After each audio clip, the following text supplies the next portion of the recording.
Ladies and gentlemen, please welcome international TV journalist Elizabeth TCHOUNGUI and Prime Minister Benin, Lionel Zinsou. Monsieur le Premier ministre du Bénin, Lionel Zinsou, bonjour. Bonjour à vous. Merci infiniment d'être avec nous ce matin au New York Forum Africa. Là où le cœur est, les pieds n'hésitent pas à aller. C'est un proverbe que l'on entend au Togo, pas très loin de chez vous. Banquier chez Rothschild, vous avez enchaîné chez PAI Partners, gérant européen du capital investissement, que vous présidiez jusqu'à as we used to say in Africa. So this is what you were at the head of till 18th of June 2015, when you took your new position. So your feet went there. Is that because your heart had always been in Africa? Or is it because you realized that this is where things happen and that the gravity of the planet moves here? Well, good morning, Elizabeth. Good morning, ladies and gentlemen, dear friends. Thank you for your invitation. Firstly, my heart has always been within and in Africa, but as Americans say, my mouth also is there. I've always been talking a lot about Africa, trying to convince, particularly in the Western world, convince that Africa was at a turning point, that its potential was huge, that what it had already accomplished was great and was in a developing way. Now the question is whether at one moment or another you have to really act what has been so far said. Pleading is very important, and there still is a lot of things to do. A lot of people still have a certain number of ideas, preconceived ideas in terms of technology and others, and this forum shows truly that these are only preconceived ideas. There are sometimes condescending ideas. So this is essential. The whole intellectual community, the business leaders must go on. Now, having said that, beyond just speaking, you have to act, as I said. So it is a commitment from my heart, but also a commitment from the brain, a rational commitment beyond saying, going and acting and facing realities. The first day, you are very pleased to go on acting. The second day, you realize that it's the hardest of any job because of all responsibilities. It's been now 80 days, 80 days, and on day 80 or 81, you just realize that this is not going to last for 9 months, but it's going to take a generation. But this is absolutely fascinating. That's the problem of mestizos. Your heart is everywhere because you're all over the planet. And having said that, I've always been close to Benin. What amuses me is that when I see the reactions of the people, I see people tell me, now why do we have a white person? It makes me laugh because I've been a black person for 60 years, and in the last 2 months I'm a white person. That's nice and quite funny, by the way. Non, la deuxième, well, the second thing I want to say is that the people who trust me, it goes beyond Benin. There is something like a hope that we can act politically in a different way. I've been a teacher, and then I've moved to the private sector in companies, and I want to develop methodologies used in these two jobs. professions. Il ne connaît rien à la classe politique. Well, having said that, they say, well, he doesn't know anything about politics. I'm asking myself, well, is that a problem? I don't have the answer yet. Now, the question is, you've started working on day one, because 2016 will be coming shortly. So action in domains in areas that we've been talking about, is large projects of electrification. November start in November. En fait, well, moi ce que je me dis, c'est quand vous avez 9 mois, when you have 9 months, it might seem short. Having said that, in a family life, 9 months, something important might happen. For agricultural, it's the same thing. If 9 months is something, you can seed something and see it grow. But in political action, the only thing you can try to do is to give 2 or 3 proofs showing that you can do things. If you want to change, you need mobilization and method. One of our problems in developing is that the state is not always an accelerator, is not speeding up the economy or what the civil society does. Sometimes the state even slows things down. I want to prove that the state can be an accelerator, an incubator. The needs of the families are crystal clear, and you need to govern for the needs of the people, the real, true people. And you've got basic needs, which are around human dignity. One strikes me most, because everybody mentions it to me, it's this basic needs, this social need to have access to light. In Africa, you're talking about 500 million people who do not have access to electricity and hence to light. As we mentioned yesterday with Togo for digital, we need to show that it is possible and then disseminate it everywhere. So with the President of the Republic, we said we need to meet this requirement, this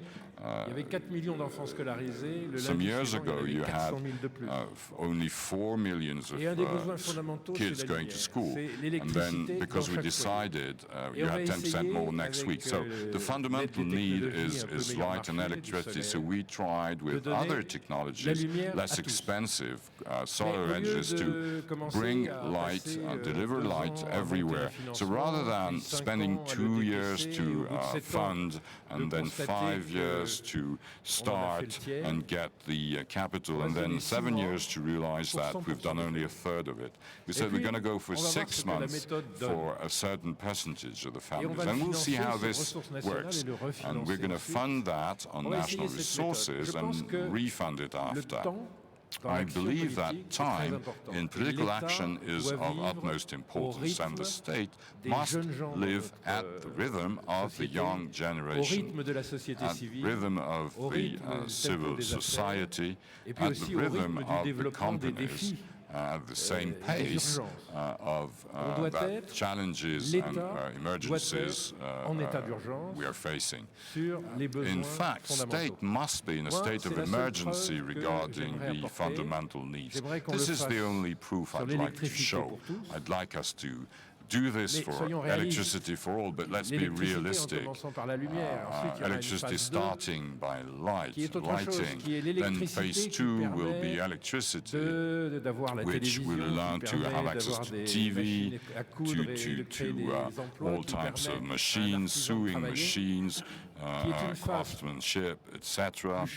This is, of course, a more expensive phase, not that quick phase, but this again is different. It's a right to work. It's not only a right for human dignity, having a lamp, a bulb under which you can read, and for kids to make their homework. This is human dignity. The second one is a right to work as soon as you can do something more sophisticated. So you need to come again from and to start from the needs of the people. And the people know exactly what they want to do in terms of education, of health, and housing. Housing in a continent which is getting more and more urban at a speed which no one ever faced. So again, the needs are very clear. So what about starting from the needs of the people? So that's action. Let's come back to what you started. You've been very optimistic, upstart. We know now that Africa is here, that there's a 5% growth. So what are the indicators which make us happy? Regardez, on va faire le bilan des objectifs du millénium. Let's look at the objectives of the millennium. Africa didn't reach all of them, but much more than what was planned. In fact, biggest progresses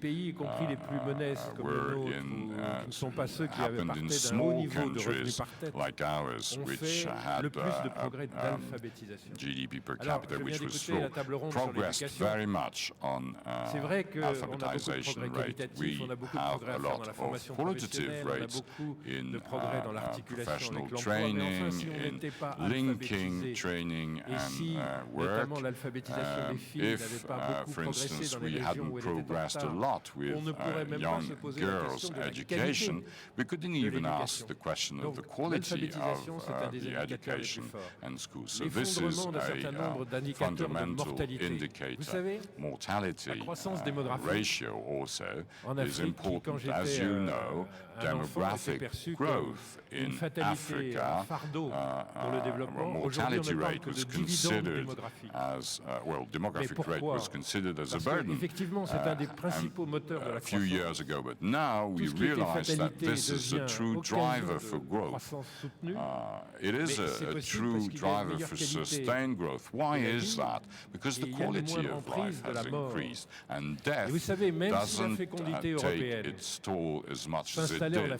Now, just think about the fact that if we had the mortality rate of Europe, so moving from 5 children per woman in Benin to 1.8 like it is in Europe, birth rate, population in Africa would double, because then the life expectancy would also increase.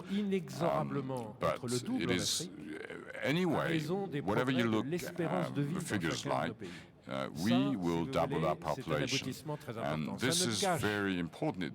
Now, you mustn't hide from the fact that people are still beyond the poverty rate, and that the access to jobs for 15 million of young generation per year is still a very difficult challenge to meet, and must still be a priority for all politicians. So we can be satisfied for a certain number of things, but this doesn't mean that there are not yet other emergency topics. Up to the mid-90s, we had some anxiety reasons, but we had problems with wars, with Ebola, etc. We've had the problem with the financial crisis and with the growth of population. And I was treated as Afro-optimistic, stupid Afro-optimistic. I like when people laugh at me, because it looks like the direction and vision is all traced forward. But during 7 to 8 years, during the last 15 years, every good person, every great spirit was saying, well, Africa is degrading every year, and you really are a naive and stupid probably guilty, Afro-optimistic. I didn't care, because after 15 years, even the more resisting ones had to look at it and say, well, something is happening, and the way people looked at me in a condescending way changed. Well, in fact, Europeans have to look at us. They are intrigued. They try to understand. As long as we'll have a growth rate which is double of the States, of the United States of America, people will look at us. We may even reach the growth rate of China. So there are reasons to be satisfied, and these reasons didn't exist 20 years ago. Again, I say, there are still emergency factors that we need to face. If you go in our rural environment, and to be honest, more than optimism, in fact, there's emergencies that strike you. Again, I was treated as an Afro-optimistic. I'm just a realistic person. Africa has a potential no one has. Africa must do things that nobody ever did, and this is fascinating. Who installed 1 billion people in cities? There are only 500 million people in Europe. How can you have the experience of having 1 billion people moving to urban area? When Europe went through its demographic revolution, the growth rate was 0.7%. In Benin, but that's very clear about South Africa. We're talking about 3.7%. Sometimes I tell people, I say to people who look at us, again, quite condescendingly, who try to give us lessons, who tell us, well, we're going to help you reinforce your capacities. First of all, we welcome ideas, and we are polite people, so we thank them. But again, what we have to do, nobody ever did it. And our generation, elle a une chance extraordinaire, c'est que pour elle, tout est possible. Et ça se voit bien dans ce pays qui se transforme, ça se voit bien this generation, everything is possible. You can see it in this forum, you can see it in the countries, it's in my country. The only thing we have to do is to make what is possible real. We have the chance of having things that nobody ever did to do it, like look at the cell phone. We need to find answers that nobody ever found. So the world will have to get used to looking at Africa as a potential, an area for potential, but look at it as a continent which for some areas and domains is just ahead of them. And this is a way of looking at things which is very stimulating to entrepreneurs. Having said that, when I will go back to my office, I will be facing again the unemployment problems of people with diplomas. Now, how can we face that while we have so difficult and so extraordinary things to do? What can we do here as political? Our taxes represent 1.6% taxes of the GDP. That's 16% of the GDP, not 47% like it is in France. So what about the 84%, which is produced by companies, by the civil society, by farmers, by associations? Because again, it is not the state alone having only the hand, if I may say so, on 60% of the GDP, which can do anything. I was still a business leader 3 months ago, and I said I was thinking that my responsibility was also to help. It is not the state only. It is a global social movement which has to do something. We could touch a number of topics with this foundation, trying to move on partnership, the foundation also that you are leading. I would just finish on that. One of the things that people do not see or look at us only as, oil, having oil, manganese and gold. These people do not see that our strength is our culture. It is very vigorous, strong. le progrès de la règle de droit. And Et ça, the way c'est l'invisible, si vous voulez. C'est ça le law vrai progrès. will C'est cet progress. accès à la It is culture, this cette access to vitalité de la culture, this création en Afrique qui est partout, vitality, et la règle de droit. and Les the facteurs de production, law c'est le capital et le travail, abidement. et la connaissance dans la Culture, théorie économique. work, and Il faut y knowledge. ajouter These are the un three facteur de factors. production fondamental, You c'est la have culture, one et production encore plus fondamental, le progrès de indicator la règle de factor. droit. C'est cet Is invisible culture, and another partout one which is the en Afrique, en empowerment train de of Merci law beaucoup, in Monsieur Africa. le Premier Thank ministre. you very much, Merci à Mr. vous. Prime Minister. Thank you very much.